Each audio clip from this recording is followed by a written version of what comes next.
Hey guys, tonight we're going to take a journey, a deep, often uncomfortable one, into the world of African kingdoms before the chains of the transatlantic slave trade were even a distant thought. You'll be stepping into a time when freedom was something far more complicated than you might think. We're talking about war captives, debt bondage, and social systems where the lines between freedom and slavery were often blurry. You probably won't survive this journey without raising an eyebrow or two at how deeply intricate and nuanced the whole situation was. So, before you get comfortable, take a moment to like the video and subscribe, but only if you genuinely enjoy what I do here. Also, drop where you're tuning in from and what time it is in your neck of the woods. I'd love to know. Now, dim the lights, maybe turn on a fan for that soft background hum, and let's ease into tonight's journey together. In Africa, before the Atlantic slave trade reshaped the continent in ways that would last centuries, freedom wasn't just a matter of being free or enslaved.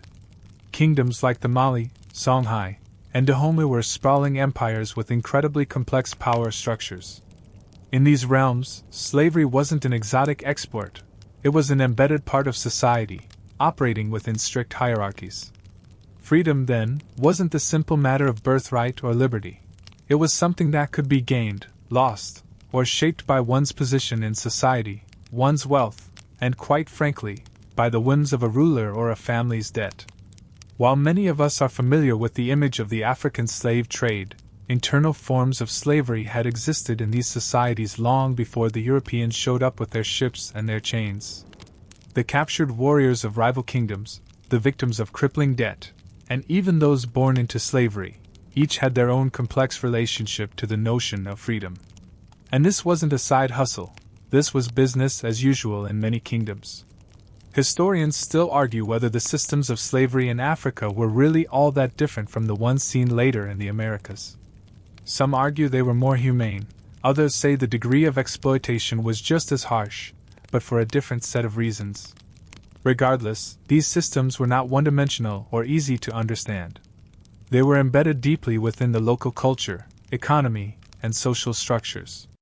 It wasn't just about owning a person, it was about their role in maintaining the balance of power within the kingdom. Imagine for a moment, the idea of freedom wasn't as clear-cut as it is in modern times. You didn't simply get born into liberty. You could be free today and enslaved tomorrow, or you could be born enslaved and have the potential to buy or earn your freedom over time.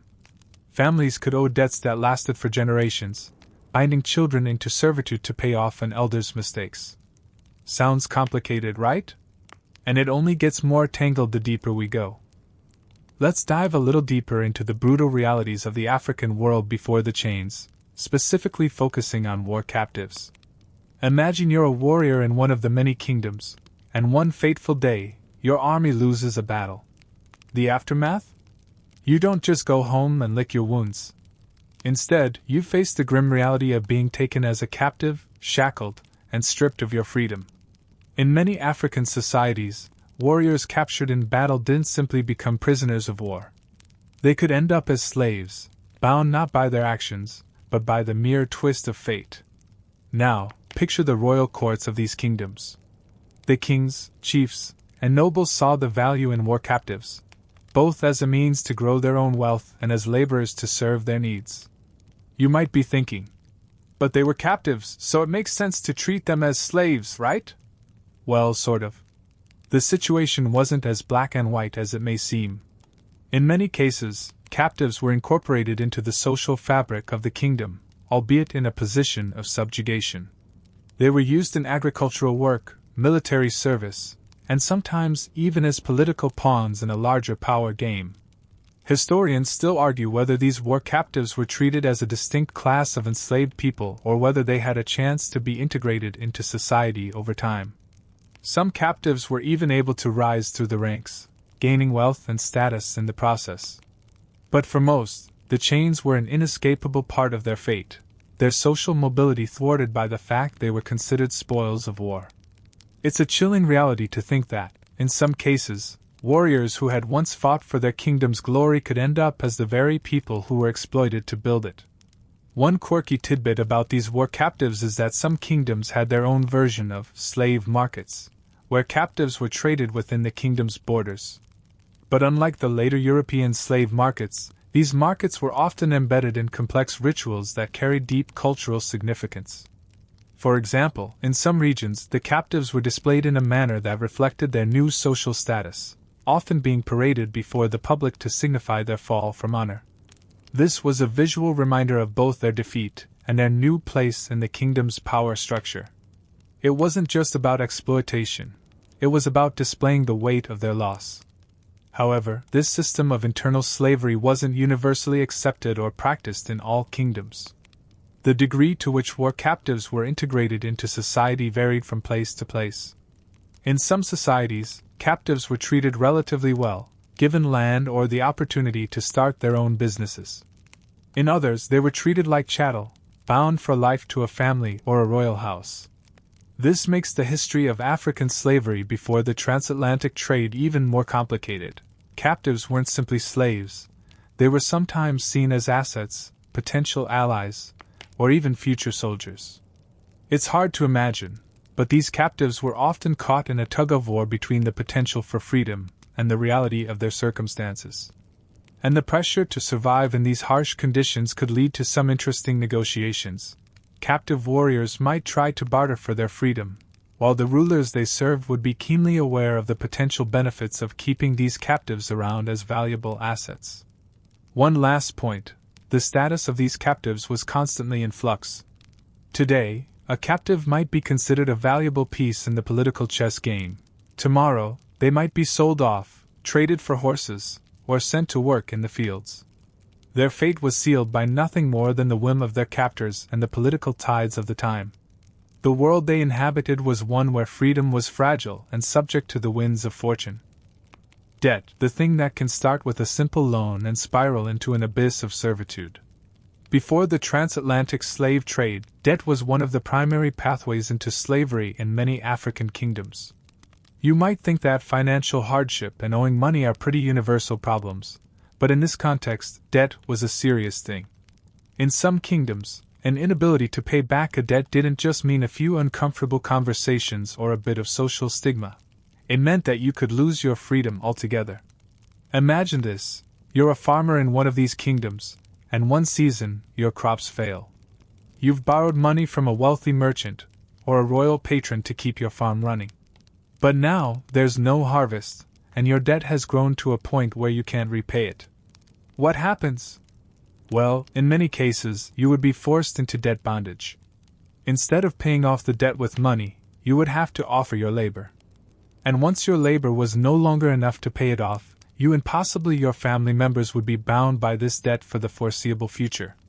Historians still argue whether debt bondage was as common and as brutal as it was in other parts of the world, but it certainly wasn't a rarity. It was, in fact, deeply embedded in the economic systems of many African societies. People who could no longer pay off their debts could end up in perpetual servitude, unable to escape the vicious cycle. And because these debts could be inherited, your children could find themselves paying off the same debt, continuing the cycle of bondage across generations. Here's the kicker: debt bondage wasn't just something poor people had to worry about. Wealthy families could also become ensnared by debt, owing money to their creditors or rulers. In fact, in some cases, entire villages or communities would fall into servitude due to debts that were passed down like family heirlooms. If you couldn't pay, your entire family would pay the price. A quirky little tidbit here: some African rulers actually viewed debt bondage as a means to ensure that people remained loyal to the kingdom. They saw it as a way to bind their subjects to the land, ensuring that the peasants would keep working hard for the crown. The rulers might even forgive a debt on the condition that the debtor stayed and worked for them, making it a cycle of exploitation disguised as a mercy. It's almost as if they were giving you an out, but not really, sort of like being offered a way out of a sinking ship with a hole in the bottom. But don't think for a second that debt bondage didn't have its risks for the rulers too. It wasn't a perfect system. There were always risks involved when you essentially enslaved part of your population to maintain the economy. If too many people were trapped in debt bondage, it could lead to social unrest. Think about it: if a whole section of your kingdom was enslaved by debt, they would eventually rebel. That's one of the reasons why some rulers had to be cautious about how they managed debt and servitude. They couldn't risk too much dissent. Debt bondage also raised some interesting debates within African society. Some saw it as an essential practice for maintaining the kingdom's wealth and stability, while others saw it as a moral failing, an unfair practice that led to the suffering of those caught in the system. The contradiction lay in the fact that, in many societies, the people in debt were still considered full members of the community. They were just caught in a kind of servitude that wasn't really slavery, but it wasn't freedom either. So, there you are, stuck in a cycle where even the smallest financial mistake could lead to a lifetime of servitude. And while debt was sometimes forgiven or worked off, the truth is, the cycle was designed to benefit those in power, at the expense of those with the least. The notion of freedom, in these societies, was often tied to how much you owed and whether you could ever pay it off. It's a chilling reminder of how closely tied economic systems were to the concept of liberty, or the lack thereof. Internal slavery within African kingdoms wasn't just a precursor to the transatlantic slave trade. It was a system that existed long before Europe's involvement in the slave markets.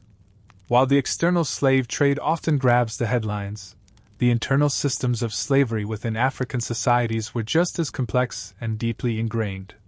The transatlantic slave trade may have exacerbated the practice, but it didn't invent it. Slavery was woven into the cultural and economic fabric of many African kingdoms for centuries before Europeans set sail. Picture yourself as a young person born into one of these kingdoms, maybe in the Kingdom of Dahomey or the Mali Empire. Slavery was a reality, and it was often about survival for your family and for the kingdom itself. People became slaves for many reasons. They could be war captives, they could be sold into servitude because of debt, or they could be born into slavery as a result of family circumstances. But the key point is that slavery wasn't always about race.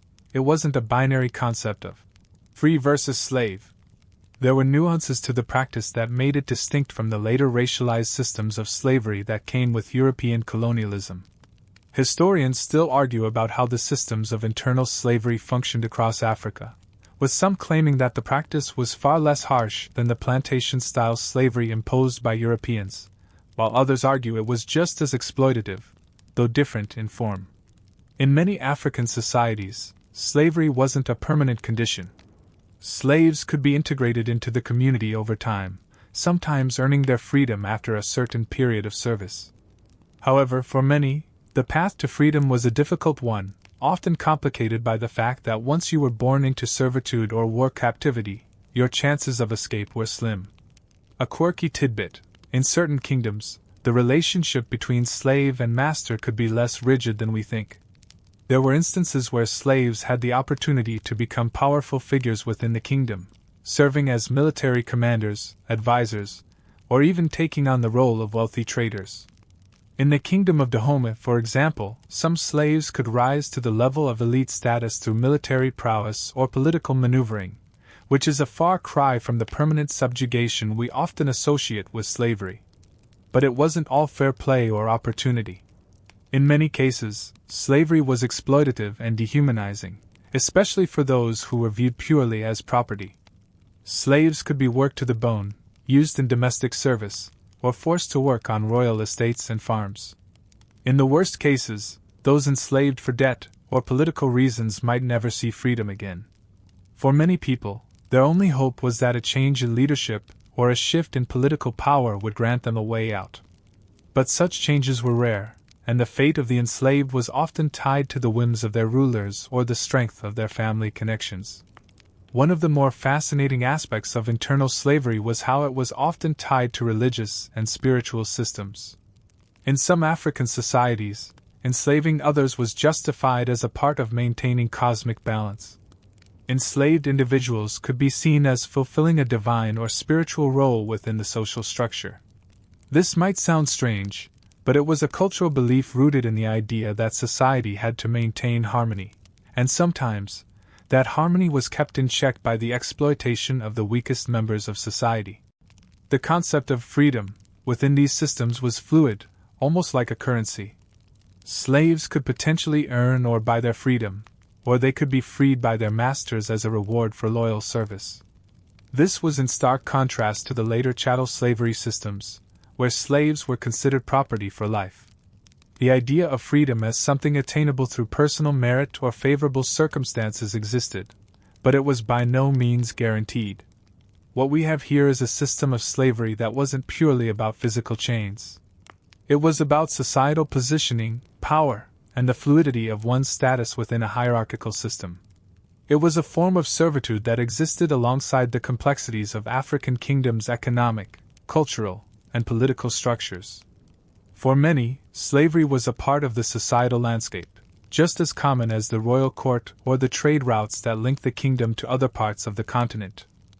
Let's take a step into the royal courts of African kingdoms, where power, wealth, and yes, slavery, all converged. Before the transatlantic slave trade, many African kings and chiefs played a role in the internal and external trade of slaves. But here's the thing. The royalty of these kingdoms weren't just passive participants. They were active players in an intricate system of slavery, trading captives and even their own people for wealth, power, and military advantage.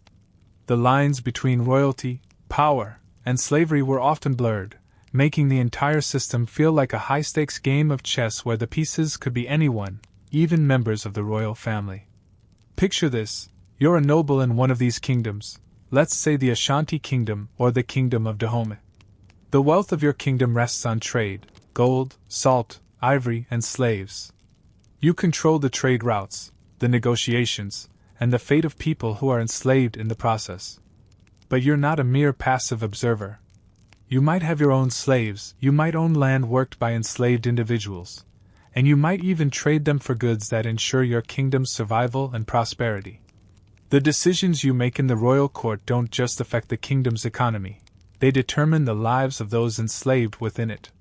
Historians still debate the moral complexities of African royalty's involvement in the slave trade.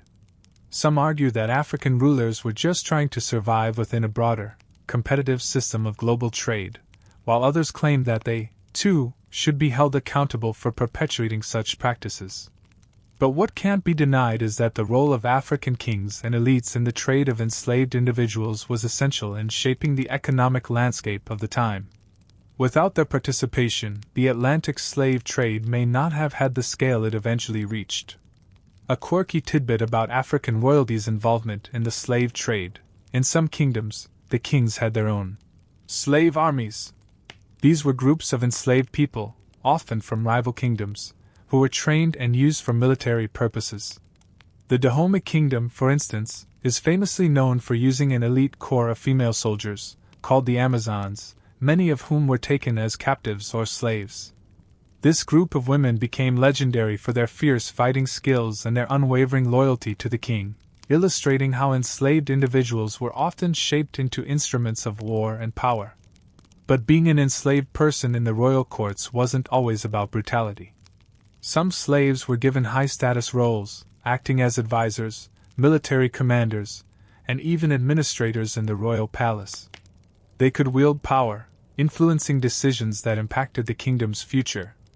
The fact that an enslaved person could rise to such a position speaks to the complexity of slavery within these societies. It wasn't just a matter of unremitting servitude, it was about how an individual's social role could shift depending on their circumstances, loyalty, and the political tides. However, let's not romanticize the situation. For the vast majority of enslaved individuals, life was one of toil, harsh labor, and unrelenting control. Those at the bottom of the social ladder, far removed from the royal courts, faced a much different reality, one marked by oppression, physical punishment, and near total loss of autonomy. But for those in close proximity to power, life was a complex balance of loyalty, negotiation, and survival. What's also fascinating is how African royalty used the slave trade as a diplomatic tool. In some cases, rulers would offer enslaved people as a form of tribute to more powerful empires or kingdoms, seeking alliances or protection. These gifts weren't just about generosity, they were about political survival. If you wanted to maintain your status and position in a region full of competing kingdoms, offering slaves to a neighboring king could ensure your own kingdom's safety and favor. The role of royalty in the slave trade was not one-sided. While European traders and kingdoms were often the external force driving the demand, it was African rulers who regulated and controlled the flow of captives. They were the gatekeepers, deciding who would be enslaved, who would be freed, and who would be traded across the seas. They didn't just see slavery as a social evil, they saw it as an economic necessity. And in this world of power, survival, and political maneuvering, the enslaved people were the currency. Let's talk about the legal status of slaves in African kingdoms before the transatlantic slave trade. Here's where things get really interesting. You see, the concept of slavery wasn't as clear-cut as we might think today. In many African societies, slavery didn't always come with the same rigid legal structure that we associate with the later chattel slavery systems in the Americas. Instead, slaves in Africa often had a complex, shifting legal status that could depend on factors like their origins, the nature of their enslavement, and even their personal efforts to gain freedom. Imagine this: you're born into a family that has historically been enslaved, perhaps as a result of debt or war. Technically, you're a slave, but your legal status is anything but permanent. In many kingdoms, slaves could work their way into freedom, sometimes through years of labor, sometimes through acts of loyalty or valor, and sometimes simply by paying off the debt that bound them. This system wasn't static, it was fluid, and for some, the concept of freedom was just one hard-working step away. Historians still debate whether this legal fluidity meant that African slavery was more humane than the systems that would later dominate the Americas. Some argue that it offered more chances for redemption and integration into society, while others point out that these opportunities were often rare, dependent on the goodwill of the master or ruler. In any case, the idea that someone could potentially move from the status of slave to free person was a central feature of many African societies. Here's a quirky tidbit: in some kingdoms, like those in West Africa, there were even slave courts, where enslaved individuals could go to settle disputes with their masters. These courts allowed the enslaved to make legal claims for better treatment, better living conditions, or even freedom. It wasn't exactly equal justice, but the fact that such systems existed at all is a bit of a historical anomaly. In many ways, these courts represented the idea that slaves weren't seen as mere property. They were people with certain rights, even if those rights were limited. Now, don't get me wrong, this doesn't mean slavery was somehow better in these societies. Slaves were still seen as property in many ways, and their fates were often tied to the whims of their owners or rulers. But the legal framework was far more dynamic than what we typically think of when we imagine slavery. In some kingdoms, slavery was seen as a temporary condition, something that could be reversed with enough time, effort, or compensation. In others, however, it was far more rigid, and the chances of escape or emancipation were slim. It's important to note that the legal ambiguity surrounding slavery had a practical function.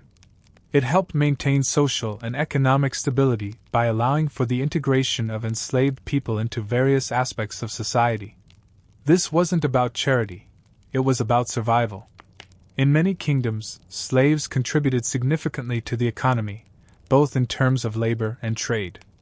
But the fact that some slaves had the legal potential to become free meant that there was a constant ebb and flow of status. Some people might rise from servitude, while others could fall into it. On the darker side, however, this legal gray area could be exploited. Rulers or landowners might use the ambiguity of the law to keep slaves in limbo, offering them the illusion of freedom while denying them their actual rights. The system allowed for the exploitation of those caught in the web of legal uncertainty. If your master didn't want to release you, they could drag out your path to freedom indefinitely, effectively locking you into a lifetime of servitude. In the end, the legal status of slavery in these kingdoms wasn't black and white. It was more like a spectrum, where the lines between freedom, servitude, and full-blown slavery were often hard to distinguish. For many enslaved people, this meant a life in constant flux, never quite knowing where they stood, or whether they would ever be able to claim the freedom that seemed so distant. Let's shift our focus now to one of the most overlooked aspects of pre-colonial African slavery, the role of women. We often think of slavery in the context of men, those captured in battle, those forced into labor on plantations. But the reality is that women played a crucial role in both the systems of enslavement and the society that maintained them. Women were enslaved, yes, but they were also sometimes the ones doing the enslaving, holding power over other women, men, and even entire families. Imagine a bustling royal court in the Kingdom of Dahomey, where women were not just subjects, they were actively involved in the political, military, and economic systems of the kingdom. While women could be taken as captives in wars and conflicts, they also played significant roles in the institutions of slavery. Some enslaved women worked as concubines or servants in royal courts, while others were employed in domestic labor, farming, and even military service. In many kingdoms, women could find themselves trapped in cycles of enslavement that spanned generations, as they worked to repay the debts of their families or their own. Historians still debate the role of women in African slavery, specifically whether women's experiences differed from men's in significant ways. Some argue that women were often subject to a different form of servitude, one that was more sexualized or intimate in nature, while others suggest that the difference was less about gender and more about the system itself. In any case, it's clear that women were often marginalized within the broader framework of slavery, both as the enslaved and as the enslavers. A quirky tidbit about women in African slavery systems: in some cultures, women were seen as having a unique power to manipulate the status of slavery. In certain kingdoms, women could use their social networks to influence the fates of enslaved individuals, sometimes securing better conditions for them, or even negotiating their release. Women in powerful positions, such as those who worked in the royal courts, could leverage their authority to alter the trajectory of enslaved people's lives. This wasn't always the case, of course, but in a few instances, women could play a subtle, yet significant, role in the negotiations that defined slavery. However, it wasn't all empowerment. For most enslaved women, the reality was harsh and limiting. They were often seen as property to be traded or used, their labor devalued and their rights stripped away. Women who were captured in war or sold into servitude often had no way of escaping their fate. They were expected to work the land, care for children, or serve as concubines for powerful men. In some cases, women were exploited for their reproductive abilities, as their children would automatically inherit their enslaved status, ensuring the continuation of the family's servitude. The societal structures around women and slavery were complicated. Women, especially those enslaved by debt or captured in warfare, were often seen as integral to the social fabric, yet at the same time, they were heavily exploited. In the case of the Dahomey, some women were trained as elite warriors, part of the infamous all-female military corps known as the Amazons. This was a fascinating twist on the typical narrative of enslaved women, as these women were both warriors and slave owners themselves, responsible for capturing and managing other enslaved people. Despite the incredible complexity of their roles, enslaved women in African societies had limited avenues for resistance.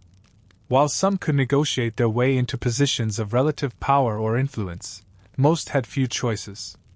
Their resistance was often quiet, hidden in the daily struggles of survival and the occasional act of defiance, whether through subtle acts of rebellion, like feigning illness, or by quietly working to subvert the system in ways that the ruling class would never fully recognize. The relationship between women and slavery, both as victims and perpetrators, sheds light on the fluidity of African systems of servitude.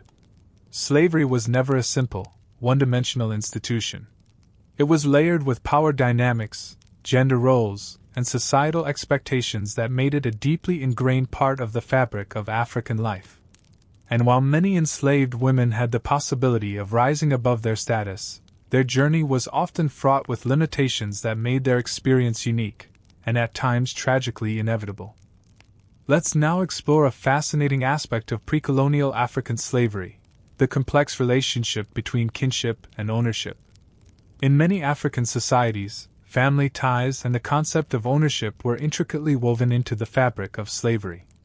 You might think of slavery as a cold, impersonal system, but in these kingdoms, it was anything but. Kinship wasn't just about bloodlines, it was about economic survival, political maneuvering, and the very structure of social life. Imagine you're born into a society where your family's financial security is bound to your ability to work. Your ancestors may have pledged their labor to a powerful ruler or wealthy landowner, and now, that debt is passed down to you. You might not be enslaved in the traditional sense, but your family's ownership over you, be it through a debt contract or the inheritance of servitude, binds you in a complex web of obligations. This wasn't just a legal or economic arrangement. It was a social contract that shaped your identity. You weren't just a person working for someone else. You were part of a family unit that was both free and enslaved, depending on how the balance of power shifted. Historians still debate how much kinship ties influenced slavery in African societies. Some argue that kinship was a protective force that helped shield individuals from total subjugation. Others suggest that these family relationships were often exploited to maintain the status quo, with rulers or landowners using kinship as a way to control labor. The truth is, both arguments have merit. Kinship could provide some level of support and protection, but it could also be used as a tool for exploitation, particularly in societies where land and wealth were inherited. Here's a quirky tidbit. In some kingdoms, such as those in West Africa, it wasn't uncommon for enslaved individuals to adopt a master. This wasn't an adoption in the modern sense. It was more about creating a bond of loyalty and obligation. In return for their service, the enslaved person could gain certain privileges, like the opportunity to live in their master's household, or even access to resources. In some cases, these relationships were so strong that they mimicked the bonds of actual kinship, with enslaved individuals being treated like family members, albeit still subject to the whims of their masters. But this is where things get even more complicated. As much as kinship could provide a sense of protection, it was also a reason for continued bondage. In many cases, entire families or even extended clans were bound to their servitude by the actions of a single ancestor. If one person in the family owed a debt or was captured in battle, the entire family could be enslaved for generations. This made the concept of freedom incredibly fragile. Your future wasn't just your own. It was dictated by the actions of your ancestors and the decisions made by those in power. This kinship-based form of slavery also raised questions about personal identity. Who were you really? Were you the person you were born to be, or were you a product of your family's debts, sacrifices, and servitude? The blending of familial ties and ownership blurred the lines between individual freedom and collective responsibility. For some, this meant they were caught in an ongoing struggle to either escape their family's debt or to live up to their family's sacrifices. For others, it meant a lifetime of working to repay what their ancestors had owed. The importance of kinship ties was particularly significant in agricultural societies, where labor was critical to survival. Enslaved people, bound to a land or a family, were often seen as vital cogs in a larger economic machine. Their labor was necessary for the crops to grow, the livestock to thrive, and the kingdom's resources to flow. In many ways, they were as much a part of the family's wealth as any physical asset. But the tension between ownership and kinship didn't always play out smoothly. Sometimes the masters, or the families holding the bonds, used these familial ties to keep enslaved individuals in check, using guilt or loyalty as a means of control. And at other times, enslaved people would exploit these very bonds to negotiate better conditions or even to break free of their servitude, appealing to the family's sense of obligation or mutual respect. In the end, kinship and ownership in African slavery systems weren't just about control. They were about survival, loyalty, and above all, a deeply ingrained sense of interconnectedness. It wasn't always about one person dominating another. It was about families, communities, and rulers navigating the complex web of obligations that slavery created. This intricate relationship between kinship and ownership left a lasting legacy on African societies, one that continued to evolve and influence the political and economic structures long after the arrival of Europeans. Now, let's explore the cultural justifications that many African societies used to maintain systems of slavery. While the exploitation of enslaved individuals was undeniable, many kingdoms had their own reasons for perpetuating the practice, grounded in cultural, spiritual, and economic beliefs. Slavery wasn't just an economic necessity. It was woven into the moral and spiritual fabric of society, often justified through long-held cultural norms. Imagine living in a kingdom where the practice of slavery was so entrenched that it became a core part of social life. In many African societies, slavery was seen not just as a form of labor exploitation, but as an essential element for the functioning of the kingdom itself. The idea was that slavery was a natural part of the cosmic order, a way to maintain balance and harmony in the universe. People who were enslaved were often seen as fulfilling a role within a larger, divinely ordained system. Historians still argue over how deeply these cultural justifications ran in the societies that practiced slavery. Some scholars believe that the belief in a hierarchical, divinely structured world gave a certain legitimacy to the institution, while others suggest that it was more about control, keeping people in their places by rationalizing their oppression.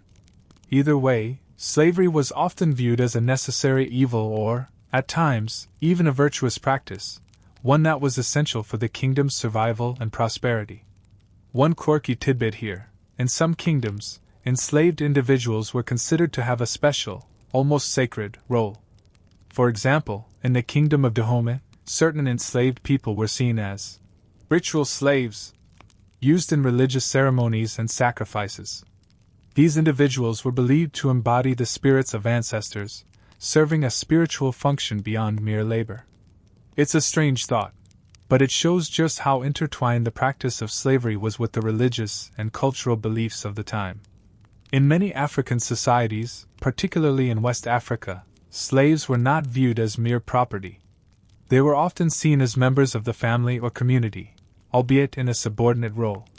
It was common for slaves to be involved in important family rituals, like weddings and funerals. Their presence was not just accepted, it was expected. This shows that slavery, in some societies, was culturally normalized to the point that it was a part of everyday life. It was seen not as something inherently wrong but as a necessary part of the societal balance. The justification for slavery also extended to the economic benefits it provided. Slaves were integral to agriculture, which was the backbone of many African kingdoms. They worked the fields, tended livestock, and produced the resources that sustained the kingdom. In fact, slavery was seen as a key mechanism for ensuring the kingdom's prosperity. Without slave labor, agricultural production would falter, and the kingdom's wealth would shrink. The reliance on slaves was so fundamental that it became difficult to imagine a functioning society without them. Furthermore, the idea of slaves as property wasn't always as harsh as it may sound. Some enslaved individuals were able to accumulate wealth, marry, and even own property themselves. In some kingdoms, slaves could even rise to positions of power, serving as advisors, generals, or administrators. While this wasn't the case for everyone, it's important to note that the line between freedom and slavery could sometimes be blurred, and enslaved people could occupy more complex roles in society than the traditional narrative suggests. However, this cultural justification didn't mean that slavery was without resistance. Many enslaved people fought against their condition, using whatever means they could to resist. Whether through small acts of defiance, like breaking tools or feigning illness, or larger-scale rebellions, such as the ones led by enslaved soldiers or military leaders, there was always an undercurrent of resistance to the system. But this resistance was often framed within the cultural context of the time. Instead of outright rebellion against the institution of slavery, many enslaved people sought to change their condition within the system, by negotiating for better treatment, or seeking ways to earn their freedom. Cultural justifications for slavery were not just about economics or religion, they were about maintaining order and stability in a complex society. These justifications were deeply ingrained in the social structure of the time, creating a system that, while exploitative, was also seen as an essential component of life. Slavery in African kingdoms wasn't just a matter of domination, it was a matter of balance, survival, and the perpetuation of power. Now let's take a closer look at how religion played a pivotal role in legitimizing slavery within African kingdoms. Religion, in many societies, was more than just a system of beliefs. It was a force that governed every aspect of life, from politics to personal relationships. So, It should come as no surprise that religious institutions and practices help reinforce the institution of slavery, offering a moral and spiritual justification for what would otherwise be seen as an exploitative system. Imagine that you live in a kingdom where the king's power is divinely ordained. The ruler, believed to be chosen by the gods or even a direct descendant of divine ancestors, has the right to control not just the land but the people within it. In these societies, slavery wasn't viewed as a violation of human rights, it was seen as part of a larger divine plan. Slaves were often thought to have been destined for their role in society, fulfilling a spiritual purpose that was beyond the comprehension of the average person. Historians still argue about the extent to which religion was used to justify slavery. Some scholars believe that African religious beliefs held a more humanitarian view, seeing enslaved people as part of the cosmic order that needed to be respected. Others point out that religious leaders were often complicit in maintaining the status quo, using religious doctrine to perpetuate social hierarchies and justify the exploitation of slaves. The truth is somewhere in between. While religion did offer a framework for understanding and accepting slavery, it also provided avenues for resistance and liberation, as religious figures and rituals played important roles in the lives of the enslaved. One quirky tidbit here is the role of oracles and spiritual leaders in many African societies. In some kingdoms, slaves were believed to possess a spiritual power that could be harnessed to communicate with the gods. These individuals weren't just laborers, they were seen as intermediaries between the divine and the mortal. As a result, some enslaved people were placed in special roles within religious ceremonies, sometimes even serving as priests or spiritual advisors. This connection to the divine gave them a certain level of respect, and while they were still slaves, their positions often provided a degree of autonomy or influence within the kingdom. In addition to oracles, the role of ancestral worship in many African societies cannot be overstated. The belief that ancestors had power over the living was deeply embedded in the spiritual practices of African kingdoms. Slaves, especially those who had been captured in war or sold into servitude, were often seen as fulfilling a role in honoring their ancestors. In this sense, their work was not just for the benefit of their masters. It was believed to be a sacred duty that helped maintain the balance of the community and honor the spirits of the past. This belief system reinforced the idea that slaves were part of a cosmic order, where their suffering and servitude could be seen as a form of service to the gods. At the same time, the religious justification of slavery often intersected with the political power structures of the time. In some cases, kings and rulers would invoke divine authority to justify enslaving their subjects, claiming that their actions were sanctioned by the gods. This was especially common in kingdoms where the ruler was considered to be a direct representative of the divine. By invoking the gods, rulers could legitimize their control over enslaved people, presenting slavery as a necessary component of the social order that upheld the kingdom's spiritual and political integrity. But religion wasn't just about justifying slavery, it also provided tools for resistance. In some kingdoms, religious leaders or figures would advocate for the freedom of enslaved people, using spiritual teachings or divine messages to challenge the practice of slavery. Religious movements and uprisings, often fueled by beliefs in freedom and justice, arose in response to the oppressive systems of slavery. These movements could be small-scale rebellions, where enslaved individuals sought to claim their autonomy, or large-scale revolts, where entire groups of people took up arms against their masters in the name of spiritual or moral liberation. It's important to note that the role of religion in the justification of slavery wasn't monolithic. Different kingdoms and societies had different interpretations of how religion and slavery were connected. Some used religion to reinforce the status quo, while others found in their beliefs the strength to challenge and ultimately escape their condition. But what's clear is that religion was an integral part of how slavery was understood and maintained within African societies, providing both a justification for enslavement and a potential source of resistance. Ultimately, religion's role in the legitimacy of slavery was as multifaceted as the practice itself. While it served to uphold the institution, it also offered enslaved individuals a way to understand their place in the world, a place that might not have been as hopeless as it seemed. Whether through divine service, spiritual power, or the hope of eventual liberation, religion provided both the framework for slavery and the foundation for resistance. Now, let's take a closer look at how the concept of freedom itself transformed over time in many African societies, shifting from something cherished to something that could be lost with a single misstep.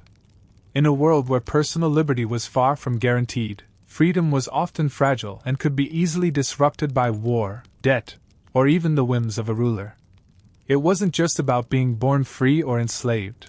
Freedom was something that had to be constantly negotiated, fought for, and sometimes even bought. Imagine living in a society where freedom wasn't a birthright. In many African kingdoms, your freedom was tied to your social status, your wealth, and your ability to maintain your position within the social hierarchy. If you fell into debt, if you were captured in a war, or if you crossed the wrong person, you could easily find yourself bound in servitude. For many, freedom was a constantly shifting concept, something that could slip through their fingers just as easily as it was gained. Historians still argue whether the transformation of freedom into bondage was as systemic and inevitable as it later became under the transatlantic slave trade. Some scholars suggest that in pre-colonial African societies, slavery was more flexible, with enslaved individuals having a real chance to earn or buy their freedom. Others argue that the roots of exploitation were already deeply embedded, and the loss of freedom for many people was always just one step away. The truth likely lies somewhere in between. While some systems allowed for a form of social mobility, many individuals faced insurmountable barriers once they fell into slavery. One of the most striking ways in which freedom could be lost was through warfare. In many African kingdoms, warfare was not just about territorial expansion, it was also about capturing slaves. When kingdoms went to war, the captives didn't just become prisoners of war, they became slaves, their status reduced in an instant. This rapid transformation from free to enslaved was part of the brutal reality of life in these kingdoms, where the fate of a person could be altered by a single battle or the outcome of a political dispute. A quirky tidbit here: in some cases, prisoners of war didn't simply face enslavement as their fate. In some kingdoms, warriors would be adopted into the enemy's society, often becoming part of the household or serving as soldiers for the winning side. This practice shows just how fluid the concept of freedom could be in African societies. While most captives were enslaved, some were integrated into society in ways that might have seemed inconceivable elsewhere. Debt was another key factor in the transformation of freedom. If you couldn't repay a loan or if your family defaulted on a debt, you could be forced into servitude to work off the amount owed. And the worst part? These debts weren't just financial. They could be inherited, passed down to children and grandchildren, who would be forced to continue working until the debt was paid off. This form of bondage was not unlike the system of indentured servitude that existed in other parts of the world, but in African societies, it was often more directly tied to personal relationships and community expectations. It was about maintaining family honor and ensuring the survival of the community, but it often came at the cost of an individual's personal freedom. In some kingdoms, like the Kingdom of Dahomey, individuals could theoretically buy their way out of slavery, a practice that provided a potential path to freedom. However, this was far from a guaranteed option, and for many, the cost of freedom was prohibitively high. Some enslaved people worked for decades, saving up enough money to purchase their freedom. But for others, the road to liberty was blocked by oppressive systems and unyielding rulers who were unwilling to release their hold on them. The transformation of freedom into bondage also raised important questions about the nature of liberty itself. Was freedom truly a state of being, or was it something that had to be continually fought for, maintained, and earned? In many African societies, freedom was fluid, it wasn't guaranteed, and it could easily be lost through misfortune, economic hardship, or political changes. This meant that many people lived in a constant state of vulnerability, aware that their freedom could be stripped away at any moment. In the end, the concept of freedom was far more complex than we might initially assume. In these societies, freedom wasn't a static condition but something that was shaped by a variety of factors: birth, debt, warfare, and even the political climate. This fluidity made freedom both a privilege and a peril, something that had to be constantly defended and negotiated. And for many, the transformation from freedom into bondage was a stark reminder of how fragile liberty could be. Now let's delve into one of the more brutal aspects of African kingdoms, the role of power struggles and how they led to the rise of slave raids. These weren't just isolated incidents. They were part of larger, complex power dynamics between rival kingdoms and within factions vying for dominance. Slave raids weren't simply about capturing people. They were about securing political, economic, and military power. In this world, the capture of slaves could tip the balance of power, enriching one kingdom while weakening another. And it wasn't just the external threats from other kingdoms that fueled this cycle. It was often internal strife, as well. Picture this: you're a member of a smaller kingdom surrounded by powerful neighbors. The larger kingdoms in your region have expansive resources, armies, and control over trade routes. To survive and maintain your place, you need to have allies and resources. One of the most effective ways to gain these resources, especially when diplomacy fails, is through raiding. The people you raid don't just serve as labor, they become a bargaining chip, a source of wealth to trade with larger powers, and often a crucial part of your kingdom's military strategies. Historians still debate the extent to which these slave raids were an accepted part of African warfare, but the reality is that they were common. When kingdoms were in conflict, the capture of slaves was not seen as a byproduct of war. It was often the primary objective. Slave raids were a way to assert dominance, accumulate wealth, and maintain the status quo within a kingdom. The more slaves you controlled, the more power you had, as they could work the land, build infrastructure, and serve in the military. They were both a tool and a symbol of power. A quirky tidbit: the most famous slave raids often involved the use of surprise attacks. In some cases, the raiders would strike quickly, capturing as many people as possible before retreating into the jungle or hinterlands, where they could hide and sell their captives to traders or neighboring kingdoms. These raids were often well-coordinated military operations, where the raiders would use the element of surprise to overwhelm unsuspecting villages. These hit-and-run tactics were common in kingdoms like the Ashanti and the Kingdom of Dahomey, where speed and stealth could make the difference between a successful raid and failure. But slave raids weren't just about territorial expansion, they were also a result of internal power struggles. Within a kingdom, political rivalries could lead to the enslavement of captives from defeated factions. Imagine being part of a group that's overthrown or defeated in a palace coup. In some cases, the leaders of the defeated faction would be executed, but their supporters, men, women, and children, could be sold into slavery. This practice created a perpetual cycle of violence and power imbalance, as kingdoms were constantly embroiled in internal conflicts that would spill over into raids, violence, and the capturing of people to fill the ranks of the enslaved. These internal power struggles weren't always about military might. In some cases, they were about economic resources. Those who controlled the best agricultural land, the most profitable trade routes, or the wealthiest mining operations had the power to manipulate the flow of slaves, using them to secure more wealth and expand their control over regions. A slave wasn't just someone to do work, they were a tool in a much larger game of power, economics, and diplomacy. The rise of slave raids, particularly during times of war, also changed the landscape of how kingdoms interacted with one another.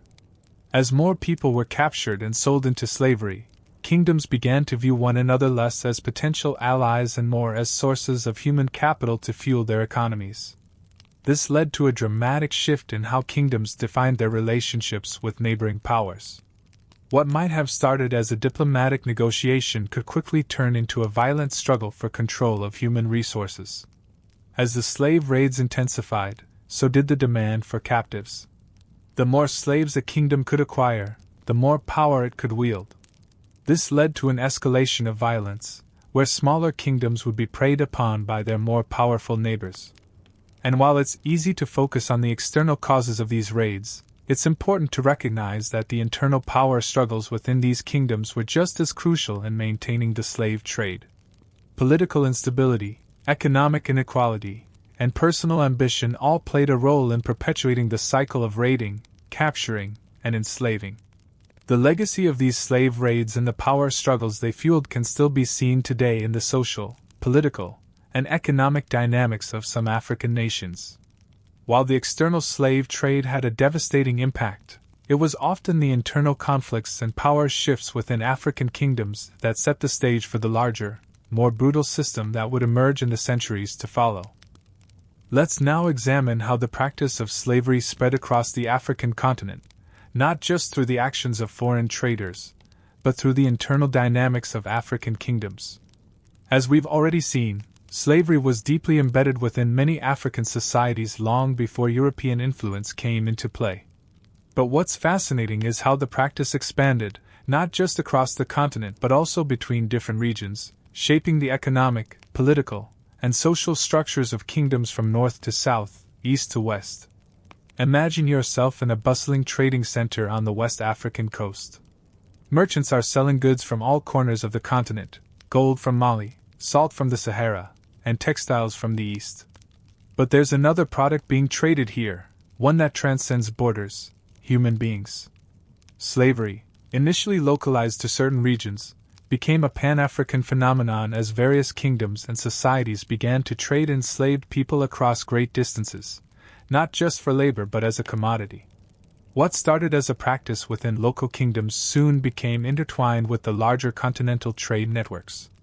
Historians still debate the extent to which slavery spread naturally within African kingdoms versus the influence of external forces. Some argue that the internal demand for slaves within powerful kingdoms like Dahomey, Oyo, and the Ashanti led to the spread of slavery through their military conquests and raids. Others suggest that the arrival of foreign traders, particularly Arabs and later Europeans, played a significant role in expanding the scope of the practice. However, the truth is that it was a combination of both forces. While the demand for slaves was already growing within Africa, the involvement of foreign traders turned it into a larger and more systemic enterprise.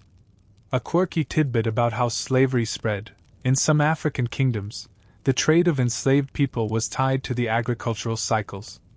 In places like the Kingdom of Oyo, the farming of crops like yams and palm oil was heavily reliant on slave labor.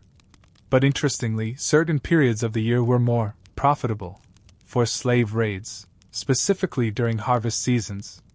During these times, kingdoms would often send out raiding parties to capture slaves, believing that the labor of these captives would be most valuable in helping gather the harvest.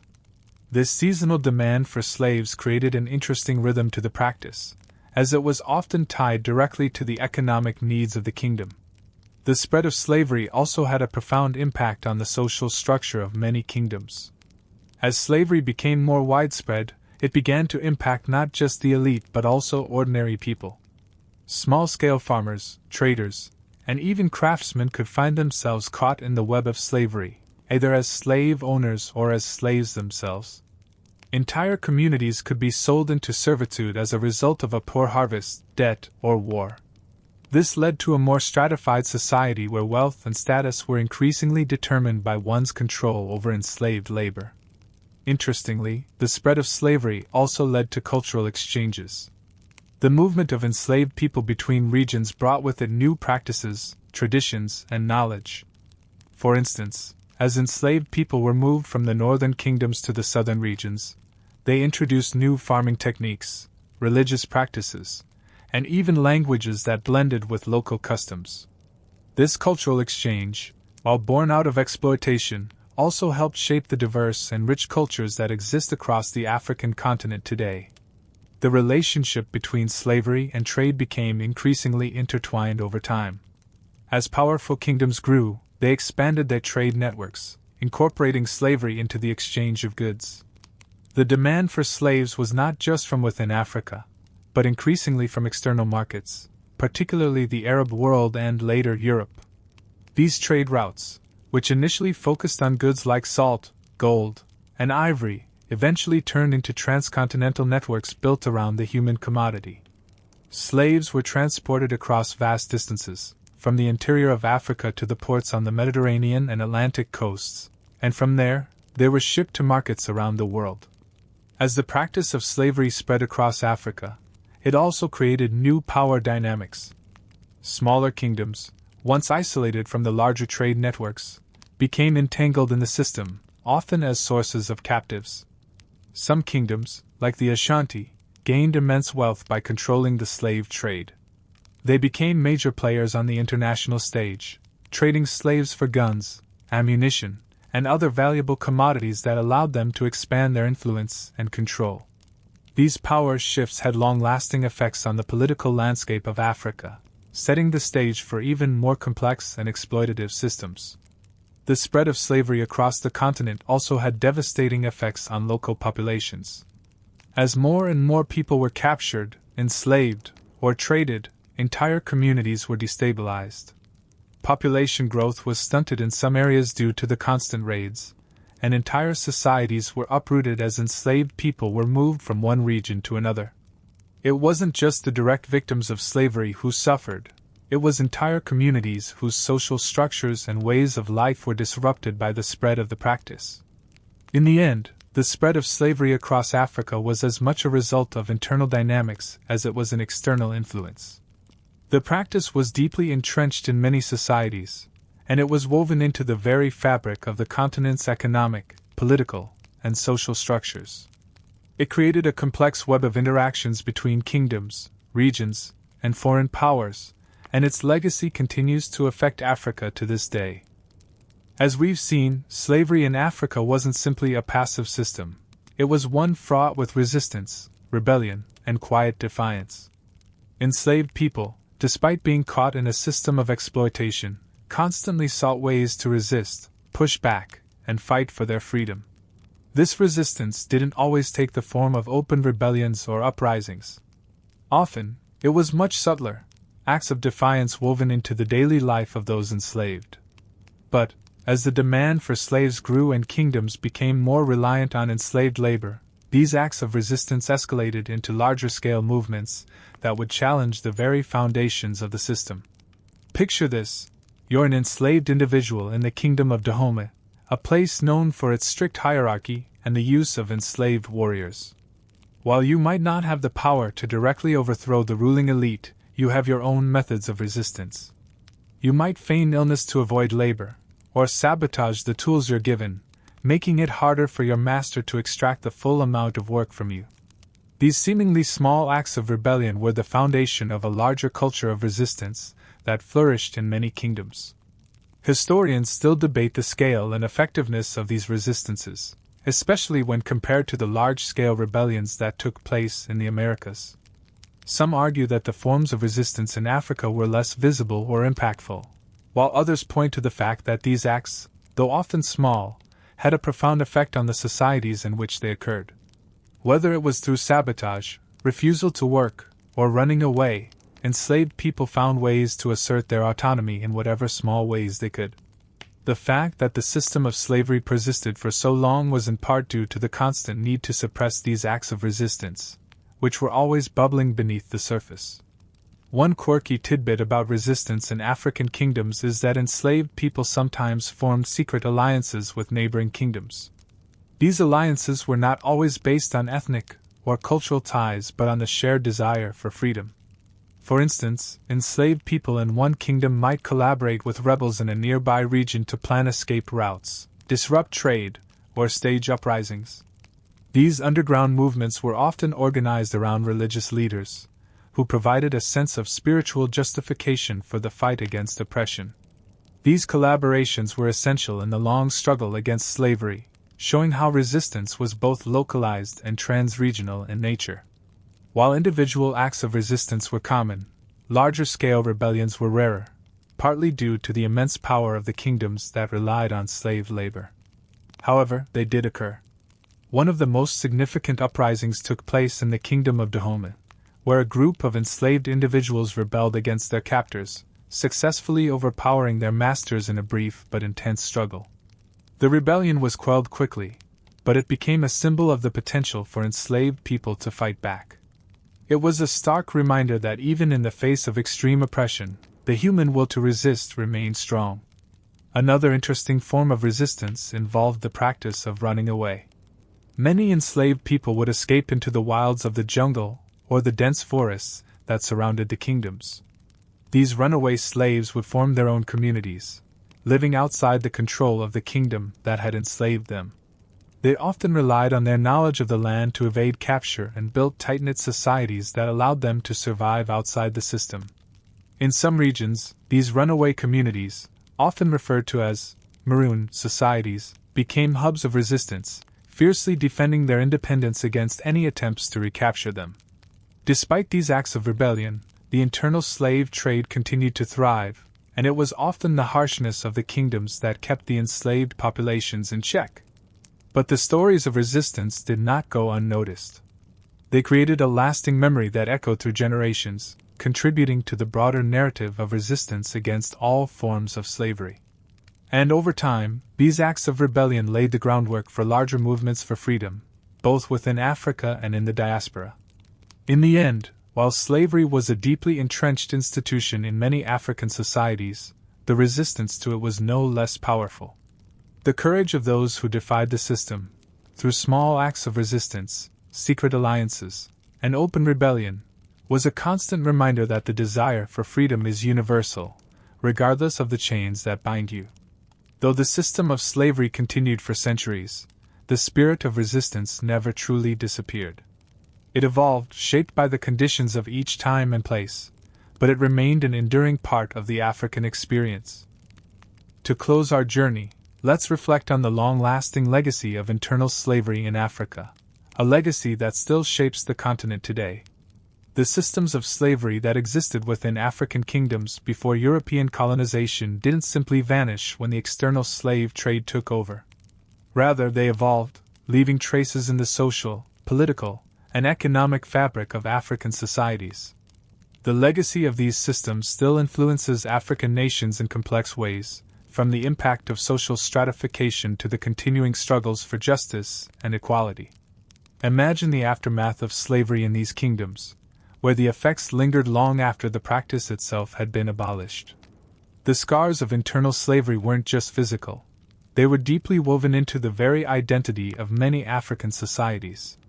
Social hierarchies, economic divisions, and cultural norms that were built around slavery continued to shape how communities viewed wealth, power, and even family. In many regions, the practice had created a two-tiered system: those who owned land and enslaved people, and those who lived in perpetual subjugation. Even after slavery was formally abolished, the divisions it created remained, making it harder for formerly enslaved families and communities to break free from the cycle of poverty and inequality. Historians still argue about the depth of slavery's impact on modern Africa. Some believe that the destruction caused by slavery and its long-term effects on social structure and economics were so profound that they continue to hinder the development of African nations today. Others argue that African societies adapted and evolved, and that while the scars remain, they are not insurmountable. What's clear, though, is that the legacy of slavery cannot be ignored. It is part of the complex history that shaped Africa's present. A quirky tidbit here: in some African cultures, the legacy of slavery is remembered through oral histories and stories passed down through generations. These tales aren't just about the past, they are living, breathing narratives that continue to inform contemporary struggles for freedom and justice.